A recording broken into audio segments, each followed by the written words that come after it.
बच्चों, आज हम अध्याय 4 कक्षा 10 का जाति, धर्म और लैंगिक मुद्दे पढ़ेंगे। यहाँ पर मैं आपको महत्वपूर्ण विषयों के ऊपर बात करूँगी। इसी के साथ आगे के भागों में हम MCQs भी कर लेंगे, जो कि आपकी परीक्षा की दृष्टि से बहुत ही महत्वपूर्ण है।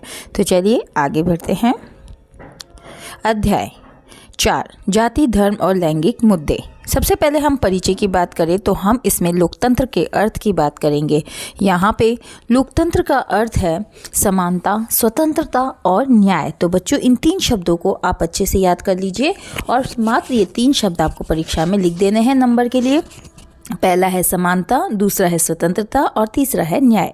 लेकिन समाज में कई बार जाति, धर्म और लिंग के आधार पर असमानता यानी कि भेदभाव बनी रहती है।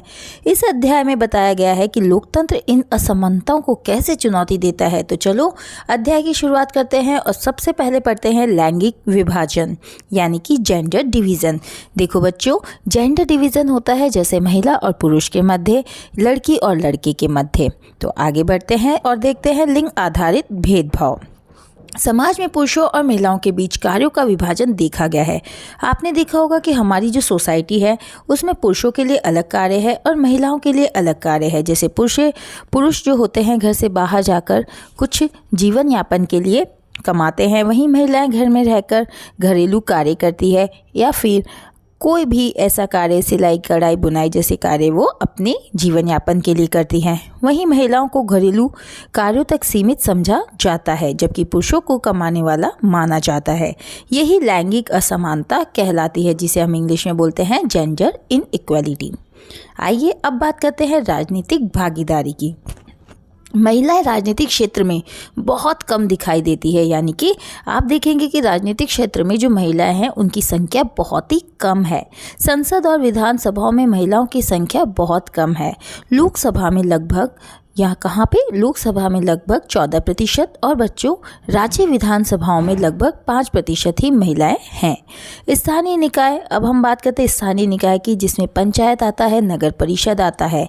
उसने संविधान ने 1/3 सीटें महिलाओं के लिए आरक्षित कर दी है, ताकि स्थानीय स्तर पर तो महिलाएं राजनीति में प्रवेश कर जाए।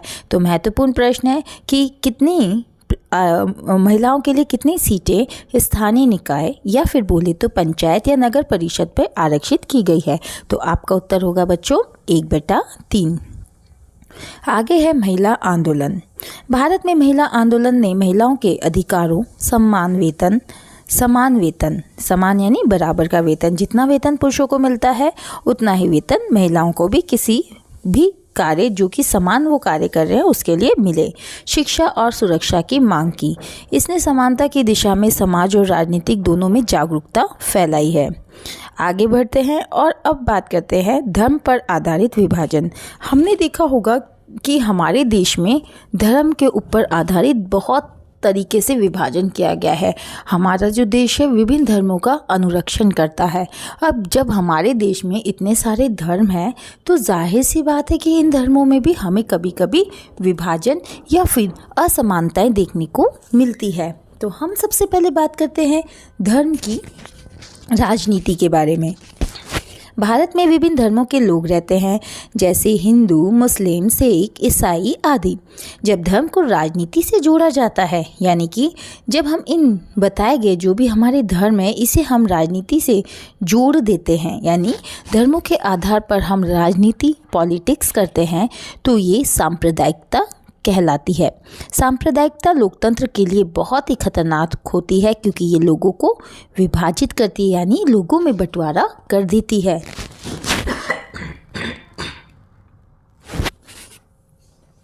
धर्मनिरपेक्षता। अब बात करें धर्मनिरपेक्षता की, तो भारत एक धर्मनिरपेक्ष राष्ट्र है, यानी भारत में सभी प्रकार के धर्मों का निवास रहता है। यहाँ पे हर प्रकार के धार्मिक अनुयायी मिल जाते हैं, लेकिन हमारा राष्ट्र किसी एक धर्म को मान्यता नहीं देता है।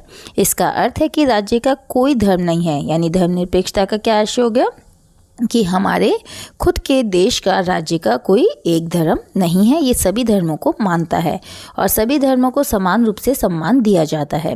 संविधान में धर्म की स्वतंत्रता का अधिकार दिया गया है। धर्म की स्वतंत्रता यानी आप किसी भी धर्म को अपना सकते हो, किसी भी धर्म का पालन कर सकते हो, किसी भी धर्म के विचारों को आप आगे प्रवाहित कर सकते हो। कोई भी नागरिक किसी भी धर्म को मानने या न मानने के लिए स्वतंत्र है। जाति पर आधारित विभाजन। अब हम जातियों की बात करते हैं।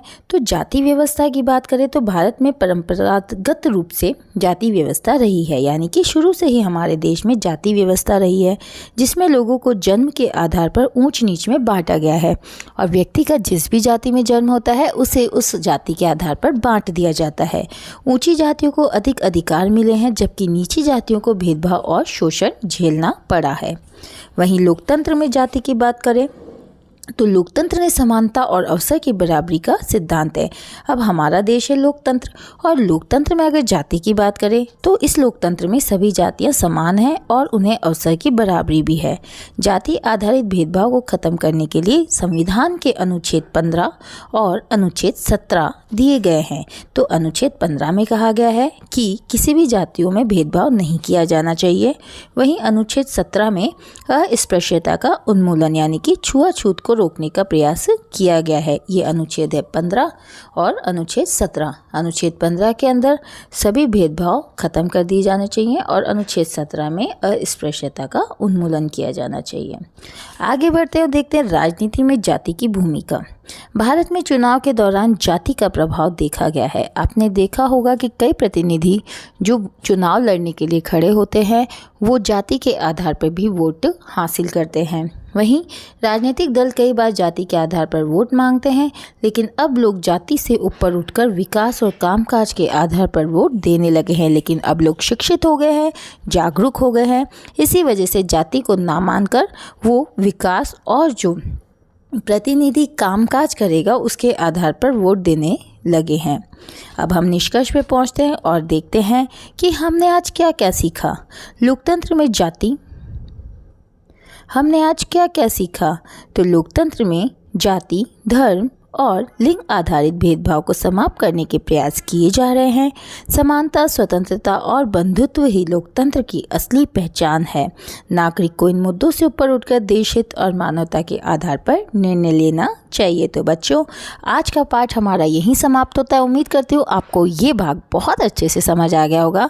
तो अगली कक्षा में हम अपने अगले भाग के साथ मिलेंगे, जिसके अंदर हम कुछ MCQs हल करेंगे जो परीक्षा की दृष्टि से बहुत ही महत्वपूर्ण है। अगर मेरे साथ बने रहना है, आपको मेरे वीडियोस का जल्द से जल्द नोटिफिकेशन चाहिए, तो प्लीज़ सब्सक्राइब कीजिए। तब तक के लिए धन्यवाद।